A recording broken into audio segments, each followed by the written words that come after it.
Estado, obviamente com o apoio do Ministério, né, que não está no território, pela sociedade civil, e não há receita de bolo, é muito trabalho e muito investimento.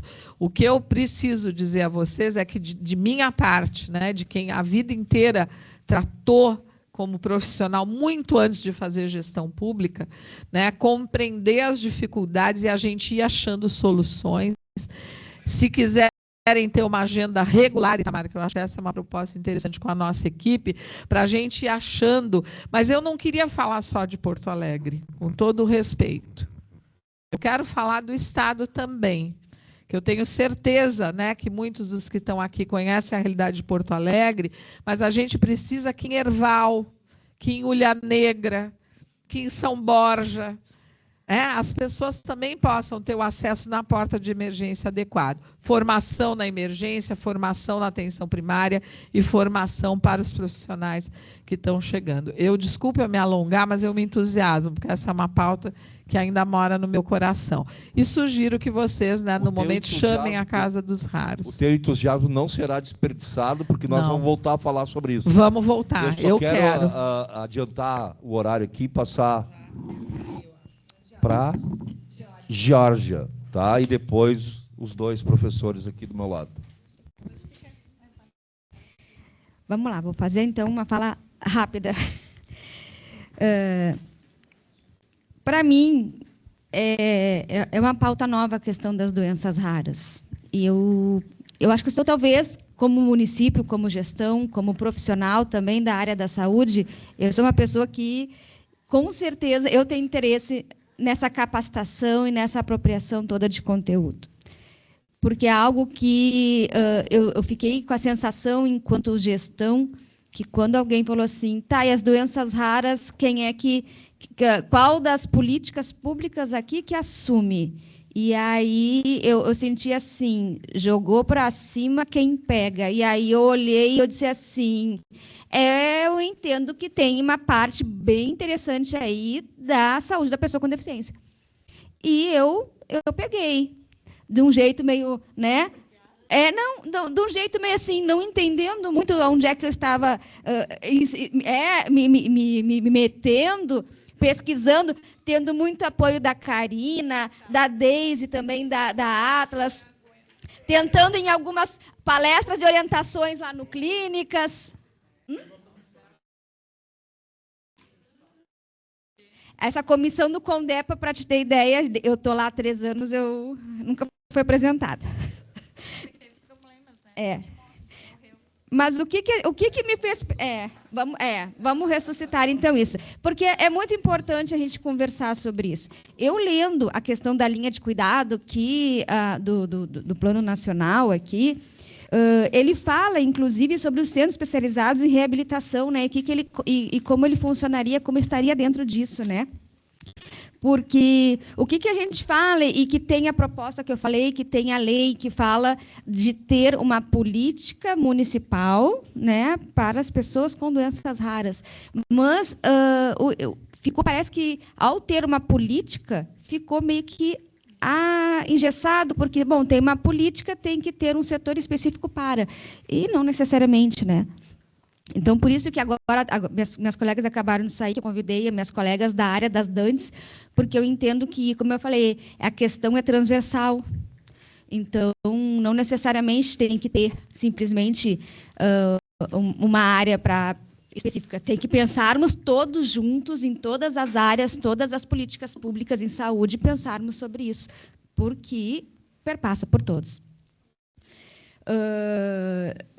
Em si, estou pensando em como fazer isso, como melhorar e pensar nessa linha de cuidado em Porto Alegre, como fazer também, né? E acho que a gente tem que começar através talvez do Condepa, reativar essa linha, através também do nosso Conselho Municipal de Saúde, a gente pensar sobre isso. O Conselho Municipal de Saúde de Porto Alegre também, eu acho que tem que a gente começar a pensar um pouco mais sobre esses detalhes. Aproveitando, então, porque tem a ver, no dia 24 de outubro, agora, nós vamos fazer nosso primeiro seminário municipal da saúde da pessoa com deficiência. São todos convidados. Aí eu não sei se, de repente, eu passo para alguém o link de inscrição. Ele meio que foi um seminário um pouco às pressas, mas ele está voltado para pensar no nosso plano municipal da saúde da pessoa com deficiência, que vai ser já o terceiro. Então, teve o primeiro de 2016, aí o segundo, que foi 2022-2025, que está terminando esse ano. E a ideia do seminário, para poder, e foi uma ideia minha, assim, de poder, assim, gente, como é que a gente vai garantir essa participação, né, das pessoas para estar conversando e para estar discutindo sobre. Então, esse seminário está vindo para que a gente consiga ouvir as pessoas, quais são as barreiras e os entraves, né, em todos os níveis de atenção, primária, a especializadas, urgências, né, e emergências, porque precisamos... Algumas, claro que a gente sabe, mas, ao mesmo tempo que a gente quer saber quais são as barreiras, entraves, a gente também quer saber como que seria, o que se precisa para superar essas barreiras. Diante de todas essas respostas, nós vamos fazer um pequeno grupo depois, para que essas respostas nos ajudem a montar nossas metas para o nosso próximo plano, que vai ser 26, 29. Então, eu acho que essa participação, né, é muito importante. E eu abri para todo mundo. Vai ser na UFSPA, vai ser nossa parceira, graças a Deus, porque a gente, dentro do possível, vai ser o local que a gente conseguiu de acessibilidade. E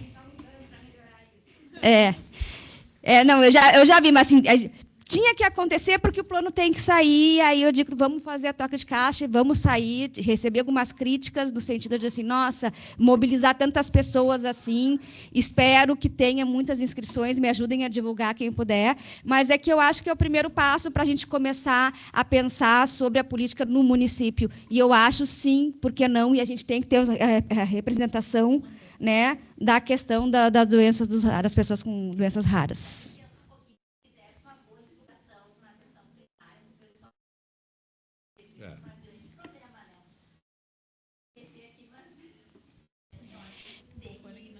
Não, inclusive isso. Não, por isso, a gente fez primeiro essa parte, um convite, essa divulgação, mas eu já estou conversando com a diretoria, nossa DAPS, para que a gente consiga, claro que a gente entende que é um seminário do dia inteiro, retirar um servidor, né, que está lá na assistência de um dia de trabalho, pode ser, que a gente sabe como funciona, mas, assim, é imprescindível. Então, assim, eu convidei trabalhadores, familiares, escolas. Estou pedindo, por exemplo, para pai ir com seus alunos, porque é isso que a gente quer a participação de todos. Obrigado. Vou passar para a professora. Então, só sobre alguns pontos que foram levantados aqui. Primeiro, falando sobre as questões do diagnóstico e atraso diagnóstico. Em relação à regulação, acho que foi apresentado aqui sobre o GERCOM, que é como é feita a regulação. Só que eu peço que isso seja revisto em relação à genética, porque isso não tem, na verdade, não tem funcionado dessa forma. Existe acho que é um projeto de extensão, que é o Alogenética, e ele tem, tem acontecido que todos os casos que são encaminhados pelo GERCOM, o GERCOM devolve, que tem que ser ido para o Alogenética, ou seja, uma burocracia a mais. É fora do sistema do GERCOM que isso é feito por um Google Forms, que o profissional de saúde tem que preencher. Às vezes há uma devolutiva da Alogenética dizendo que precisa de mais informações, para no final, quando a Alogenética faz um relatório, esse relatório é anexado no GERCOM. Então, é uma burocracia desnecessária e que poderia ser... É uma coisa que eu acho que seria simples de ser resolvido, talvez realmente tendo um profissional na regulação que fizesse isso, e não uma entidade como um projeto de extensão como a Alogenética. Sobre a questão de uma rede de exames, eu também reforço aqui que, sim, a gente tem que ter outros serviços que atendam, mas o que acontece? O Hospital de Clínicas, por exemplo, faz alguns exames genéticos. O Santa Maria pode não ter esses exames genéticos. Às vezes o que acontece é que a gente recebe pacientes que já chegaram no médico geneticista, por exemplo, em Santa Maria, ou às vezes até na UFSPA, mas como naquele estabelecimento não tinha o exame, o médico já avaliou, ele sabe que ele precisa daquele exame. Ele acaba tendo que voltar para vir para o Clínicas. Então, na verdade, isso poderia também ser resolvido se a gente tivesse, de alguma forma, uma rede, né, que permitisse que os exames complementares fossem realizados em outros hospitais. Mas nesse caso, a porta de entrada dele foi aonde não tem o exame. Ele chegou onde não tinha o exame, por exemplo. Isso. Mas ele chegou lá no nível... Chegou, isso. Chegou... Não, aí o Santa Maria não tinha um determinado Isso, exame. isso. Aí isso é uma perfeição E na verdade, a Dá gente... pra fazer. Às vezes é simples, talvez nós precisamos sentar para olhar, né? Eu acho que esse é a Túlio. Porque o cara chegou em Santa Maria, não é em Santa Maria, eu mando ele direto, ó, toma aqui a passagem e vai lá para... É que Santa Maria deve ter feito uma grande parte. Ficou... Quem dera fosse assim, mas pode ser, né, Stélia? Quem sabe? Sonhar não é proibido. Mas aí resolve o problema. É que, na verdade, nas doenças raras a gente vai ter muitos exames diferentes e a gente não pode esperar que todos os centros vão ter todos esses exames, né? A gente está falando de 6, 7 mil doenças diferentes. Não é factível e nem acho que não é um objetivo que todos os centros tenham todos os exames. Na verdade, o objetivo é que haja uma rede e que esses exames sejam feitos, né? Talvez Santa Maria possa fazer um exame que o Clínicas não faz. E a gente, assim, todo mundo ganha.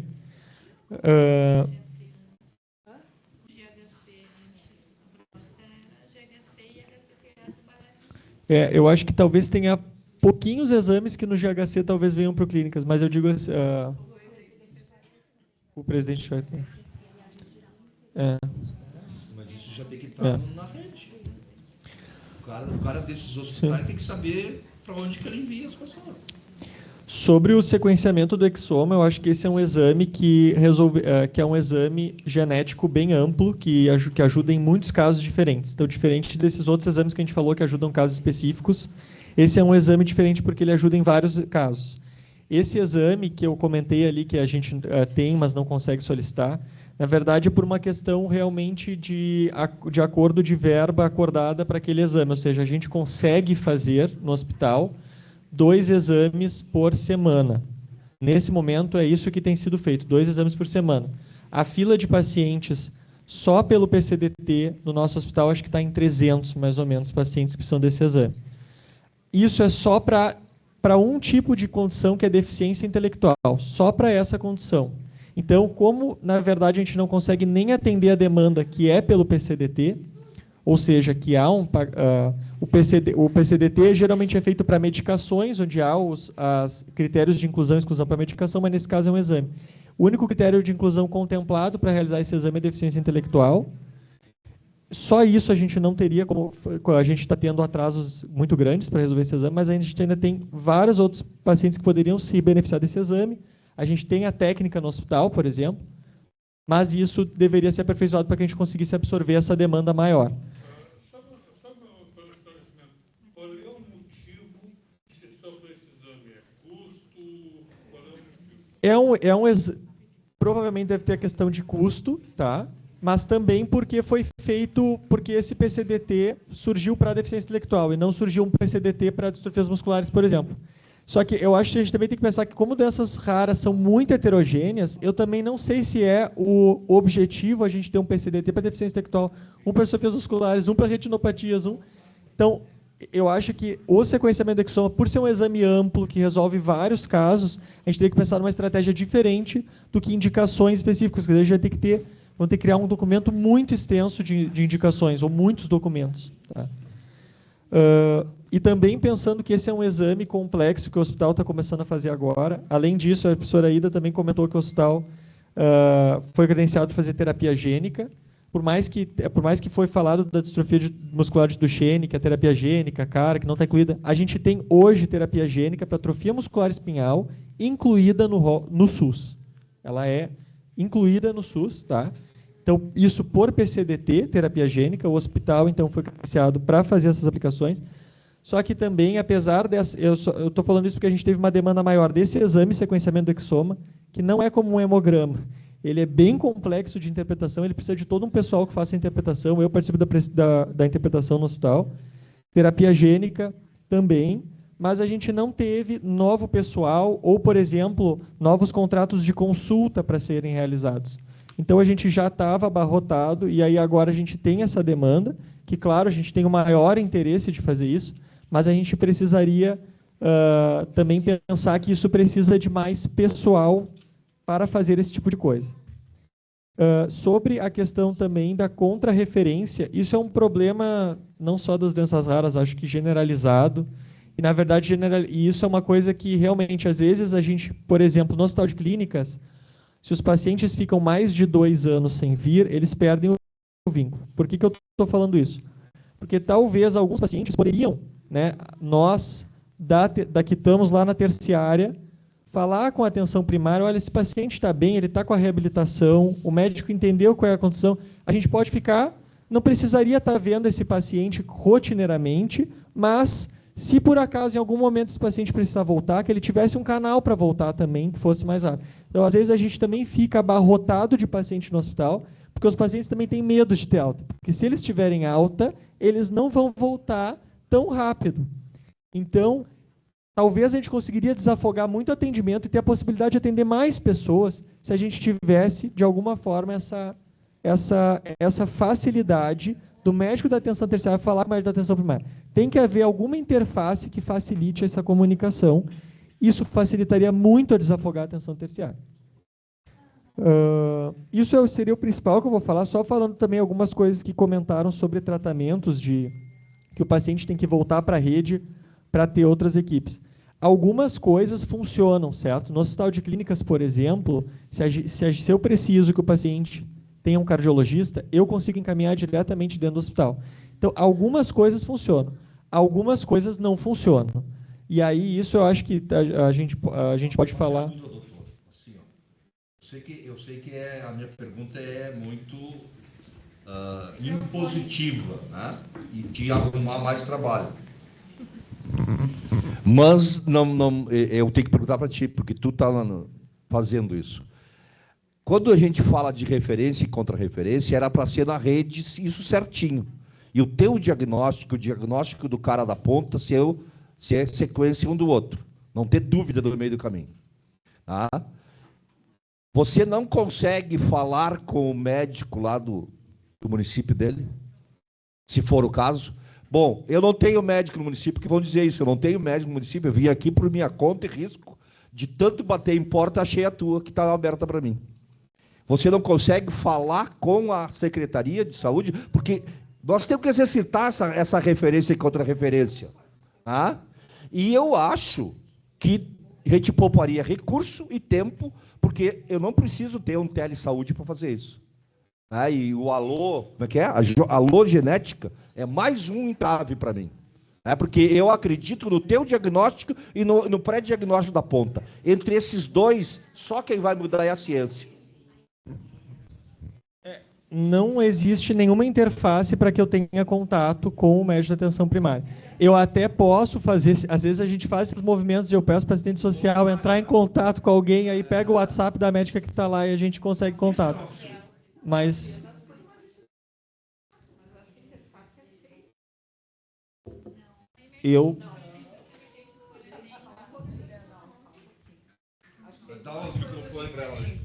Não, é que acho que tem duas coisas diferentes. Referências de pedidos de exames e consultas é somente via sistema, e eu estou entendendo que o Leonardo está trazendo uma dificuldade que eu estou sugerindo até, né, que se converse sobre essa dificuldade.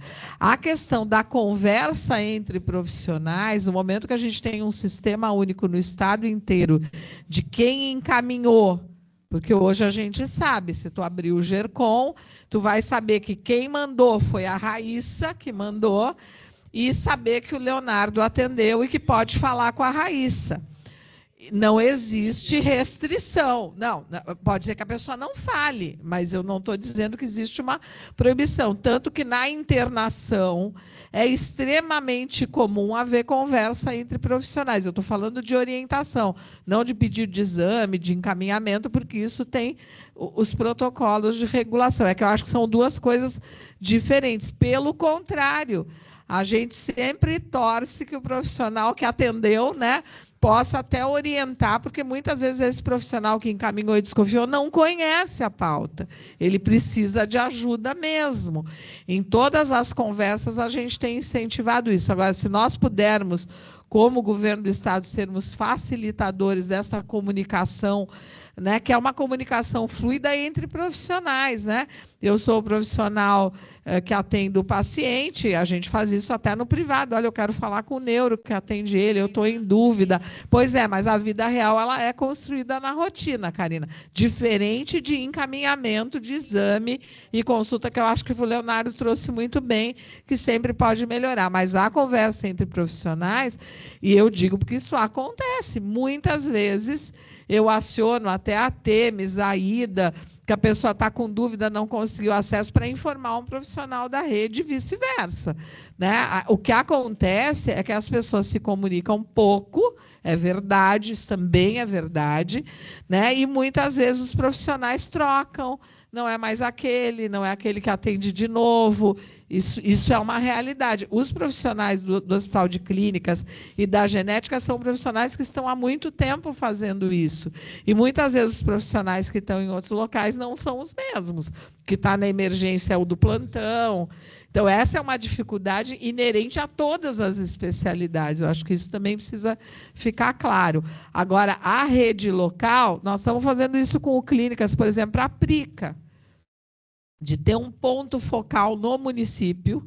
Nós estamos fazendo isso para a Prica, para melhorar o acesso da informação. Ele não é proibido de falar com ninguém no município, mas a gente está tentando alguém que possa olhar com mais clareza para isso. Então, isso pode também ser feito, mas não existe proibição. Ana, podemos melhorar. Eu sei que não tem proibição, tá? Mas, assim, pensando logicamente, o médico da ponta, nível terciário, botou lá no GERCOM, né? No sistema, que o médico lá de Viamão tem que receber de volta. Vocês podem ter acesso, gente. Então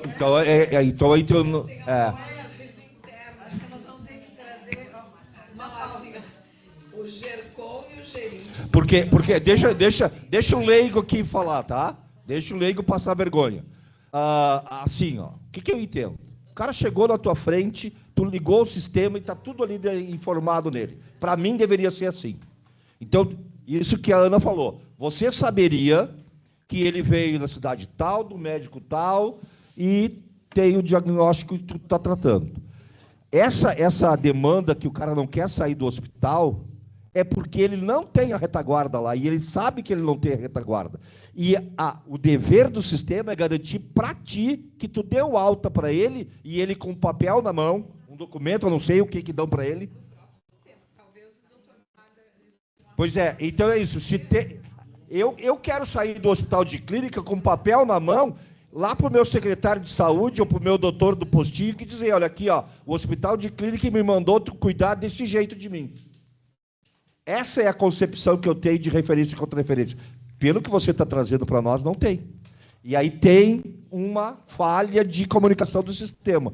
Que aí, Ana, eu quero já encaminhar, né?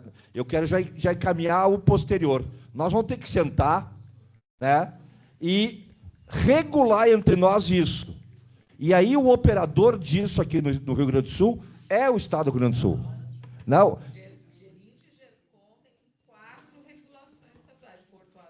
Pois é, mas você é o que sabe de todos eles. Bom, então você vai nos dizer quem são e a gente vai chamá-lo. Eu estou perguntando porque se um médico, por exemplo, não pode ter acesso ao GERCOM, é um sistema Então assim, ó, ficou garantido isso, que não vamos ter mais tempo para falar sobre isso. Vamos só concluir aqui.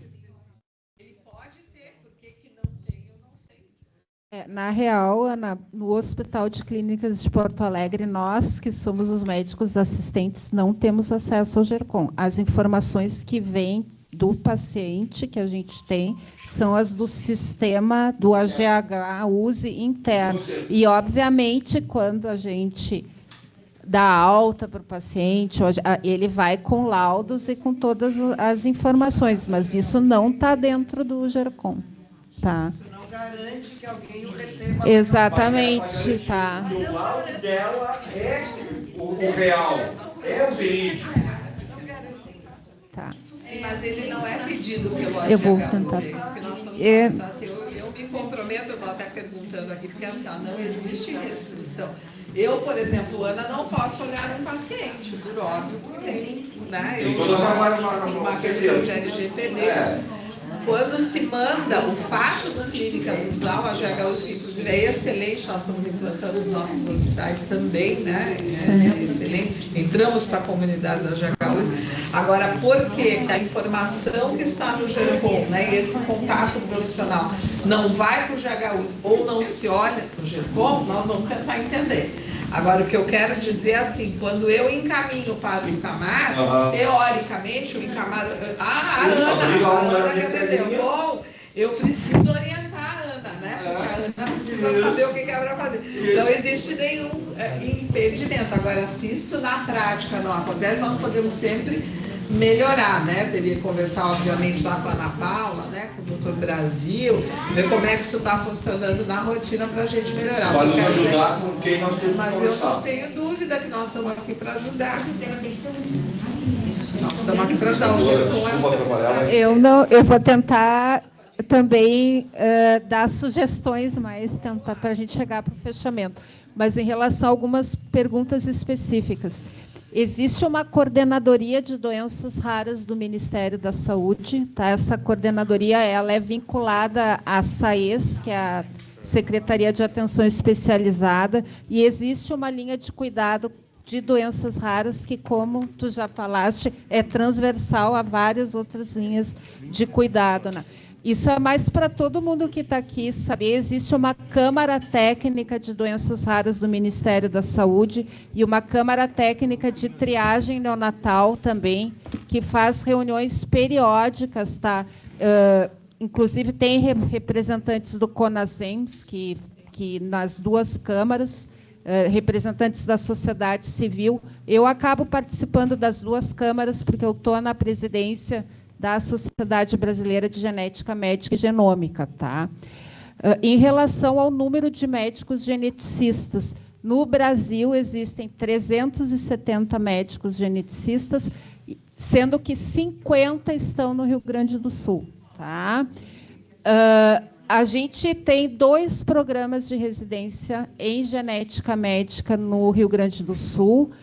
Um programa que é na UFUXPA, que forma um residente por ano, um médico geneticista por ano, e um programa no Hospital de Clínicas que forma 3 geneticistas por ano. Então, pelo menos 4 novos geneticistas por ano são largados no mercado, né?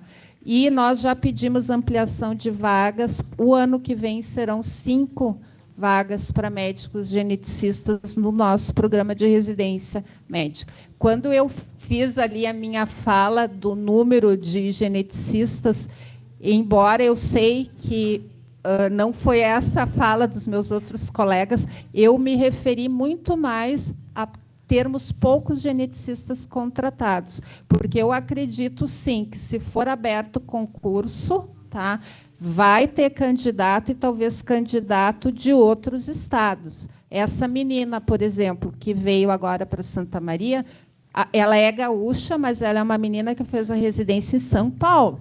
E ela veio para Santa... Ah, maravilhosa, Isabela, tá? Ela ganhou um prêmio agora no nosso último congresso, tá? Também. Também, assim, já que tu falaste do nosso último congresso, o Congresso da Sociedade é itinerante. Ele foi em Recife, agora vai ser em São Luís do Maranhão, outro ano. Mas o curso pré-congresso sempre inclui um curso de genética para atenção primária à saúde. E esse agora de Recife, para vocês terem uma ideia, eram 300 profissionais da atenção primária, tá? Aprendendo, então, sobre doenças raras. Tá? Não, tudo bem, mas a comparação que eu quero... Para vocês saberem, assim, ó, eu não pude passar os slides em detalhes, mas, por exemplo, Brasília, Distrito Federal, daquele tamanho, tem 20 geneticistas contratados trabalhando no SUS. tá?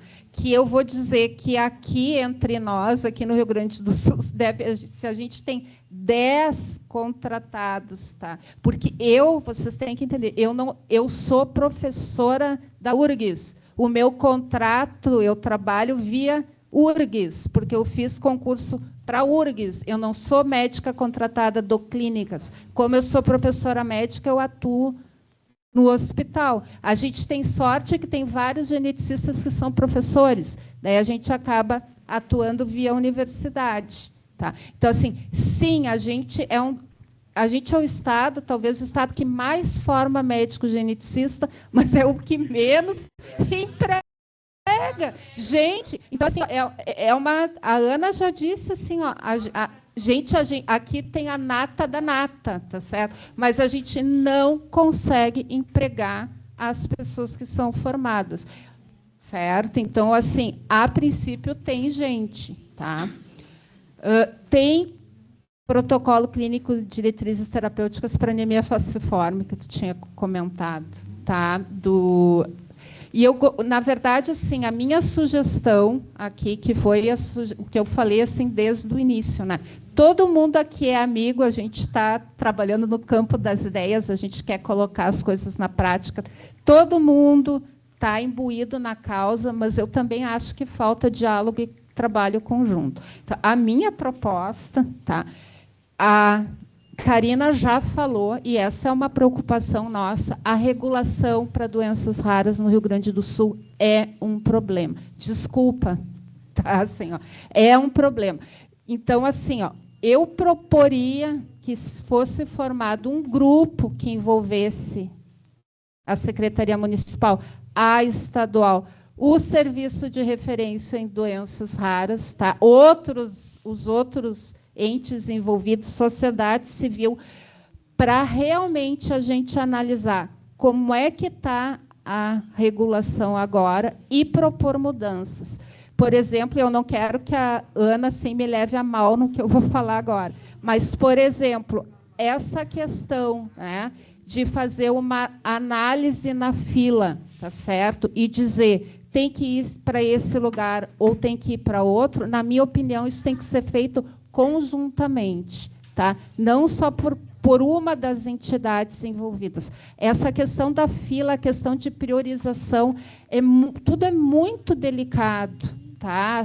Tem muitas coisas éticas envolvidas e eu acho que a gente só vai resolver isso se a gente trabalhar em conjunto e deixar tudo muito transparente. Eu conheço bem o sistema, eu sei que tem a questão do 1 ao 5, mas eu pergunto aqui, alguém sabe quais são os critérios para dizer que é 1, que é para dizer que é 2, que é para dizer que é 3, que é 4, que é 5? Não, mas existe, vocês entendem? Tá? Existe, mas a gente tem que discutir isso. Provavelmente, quem tem mais prioridade, eu estou dizendo provavelmente, né? São aquelas condições que teriam um tratamento que a gente precisa dar mais imediatamente. Mas será que é isso? Será que a gente tem que privilegiar mais criança, mais... Eu não estou usando os idosos, estou usando o termo geriátrico. Isso a gente tem que discutir. Quem é que tem que ir para o Clínicas? Tá? Quem é que tem que ir para... Tem a coisa da região de Santa Maria, que eu não sei se ficou bem claro quando a gente propôs. A gente está propondo uma rede para envio de amostras, né? Então, o paciente é atendido em Santa Maria, vai coletar o sangue dele e o sangue vai ser enviado para Porto Alegre para fazer análise.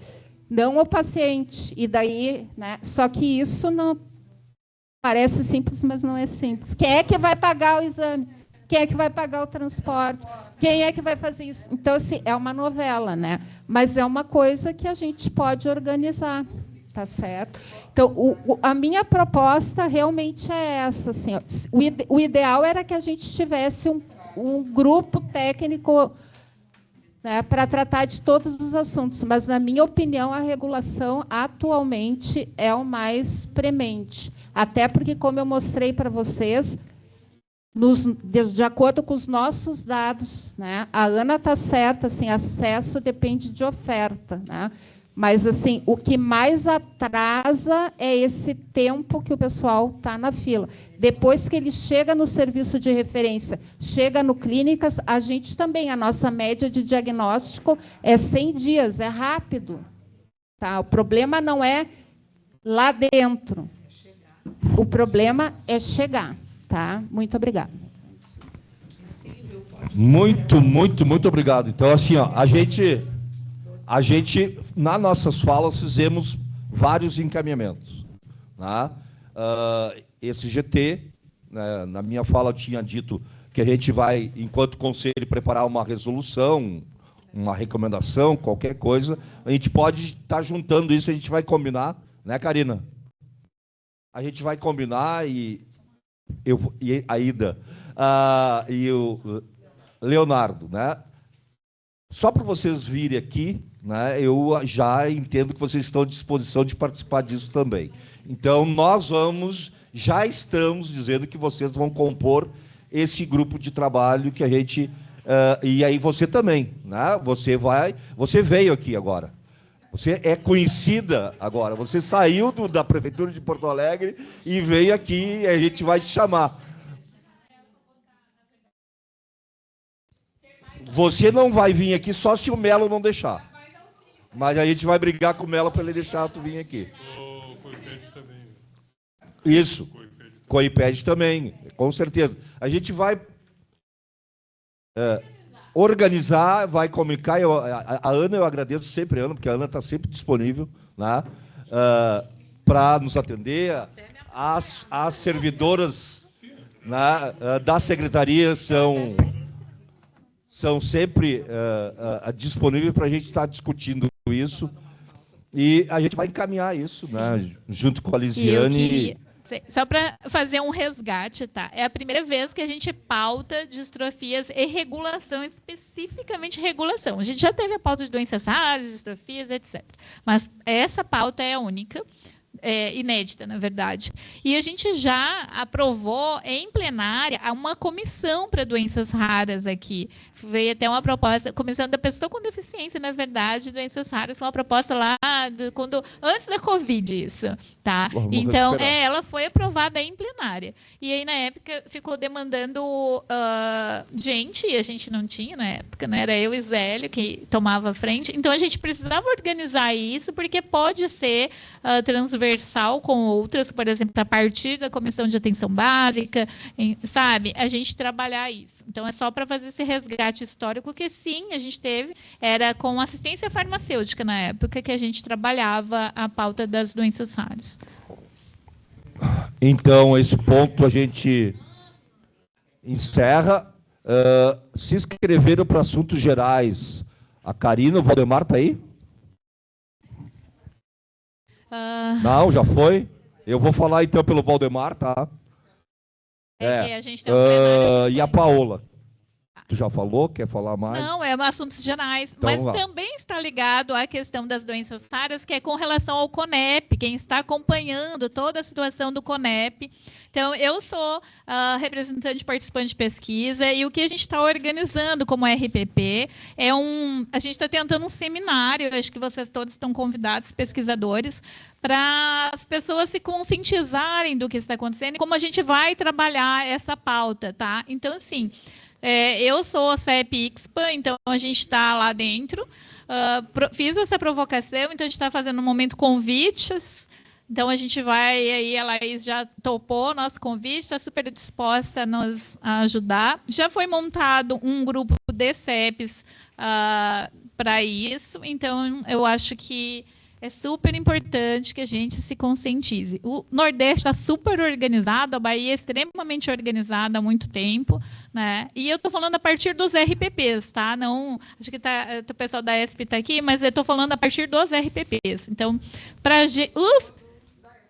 então, eu era da ESP, agora eu estou na Santa Casa, mas assim, já fui da URGS, mas eu acho que a gente precisa, porque tinham dúvidas dentro do meu CEP que eram muito básicas e eu achei que era muito necessário a gente se unir e fazer essa pequena formação. É uma formação muito simples do que tipo contextualizar o que está acontecendo e os impactos disso aqui na ponta para os CEPs, tá? Em especial para os RPPs. Então, os RPPs estão se organizando no Brasil todo. Eu estou nesse grupo aí que eu não tinha como ficar de fora. É representante participante de pesquisa. Porque, como usuário, a gente faz parte dentro de alguns comitês. E aí, eu estou convidando aqui todos que estão do Conselho para a gente já fazer esse movimento a partir do Conselho, apoio do Conselho. Eu só gostaria que tu provocasse a mesa diretora e tivesse... Não, sim, é que isso aconteceu tudo ontem. A gente tem uma reunião às 19 horas, inclusive dos RPPs do Brasil, para a gente poder organizar. Porque nem pesquisadores estão conseguindo acompanhar. Quem participou lá atrás, desde o movimento, de quando a Ana Amélia propôs lá atrás, entendeu? Desde lá eu venho acompanhando. Então, assim, quem acompanhou sabe o que está acontecendo. Quem está por fora, né, precisa ser atualizado. E é muito, muito importante que a gente participe dessa fala, porque o decreto foi publicado, infelizmente, e não, né? Então, a gente precisa... É uma pauta muito, muito importante mesmo para nós, para além dos RPPs. Obrigada. Tem uma musiquinha que fala sobre isso, um passinho para trás, dois para frente. Na verdade, eu estou chorando ainda. Estamos naquela sofrência, a música da sofrência agora. Eu vou fazer o uso da palavra no lugar do Valdemar para convidar e reforçar, né, o convite para a plenária de conselhos, que vai ser em Santa Maria, no dia 7 de novembro, plenária estadual de Conselhos de Saúde. Em Santa Maria, 7 de novembro. A enquete já está no grupo dos conselheiros, né? Nesta plenária, a gente vai discutir o PRI, né? Que o governo do Estado vem desenvolvendo, que a gente vem acompanhando desde o seu princípio. A questão do trabalho para o plano, e aí o PRI faz parte do plano estadual de saúde de 2730, 2730,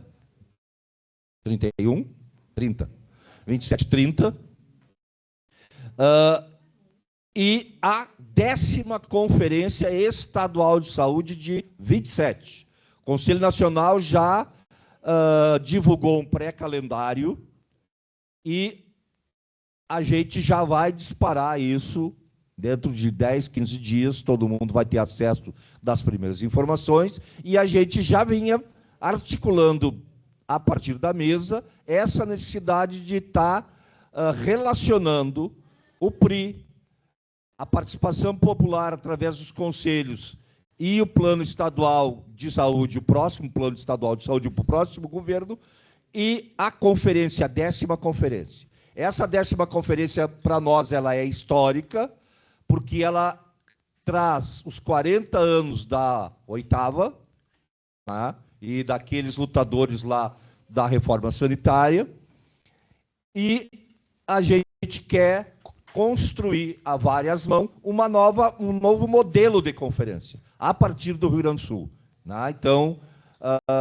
a gente está aí usando do sentimento e dos sentidos de sonho, de esperança, de luta, para que a gente consiga, né, debater mais profundamente a questão da saúde pública no Rio Grande do Sul e no Brasil, a partir do diagnóstico, que é o PRI. Né? Sem diagnóstico de situação, a gente não consegue fazer isso. E a gente já vai estender o convite para a academia, porque é fundamental que a academia esteja junto com a gente. Agora é a Paola que vai reforçar uma outra pauta.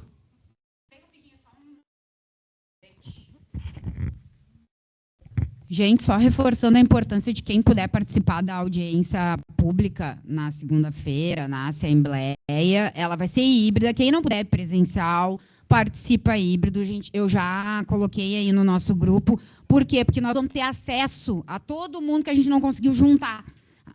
Nós, da Comissão de Fiscalização, a gente teve reuniões separadas. Agora a gente vai ter uma oportunidade de escutar os atores envolvidos e tentar... né, contribuir que esse processo seja menos doloroso possível, né? E que a população consiga se restabelecer na saúde lá no município de Canoas. Obrigada. Obrigado. Antes da gente terminar, só um recado, né? No final da plenária, no final de todas as reuniões nossas, por favor, levem o seu copinho plástico, seu lixo, né? Tem aqui na saída ali um depósito para esse lixo. Agora não tem mais, porque terminou o horário das tradutoras. Vocês puderam perceber que a gente tem tradução de Libras, né? E foi suado, né? Muito. As coisas são fáceis, senão não seria SUS. Só cuidar para não transitar na frente da Câmara daí, né? Para a gente. Mas tá? E a gente vai botar um sistema de visual ali para identificar, né? Até porque várias pessoas não notaram que tem esse serviço aqui, como disse a Karina, muita. E aí a Ana, de novo, garantiu isso. A Ana, a Lise. Gente, mais uma vez, muito obrigado. E a pauta foi longa, foi boa e juntou gente e o povo ficou até o final, né?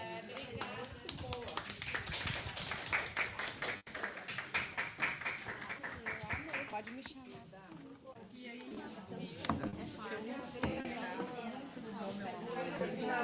Eu?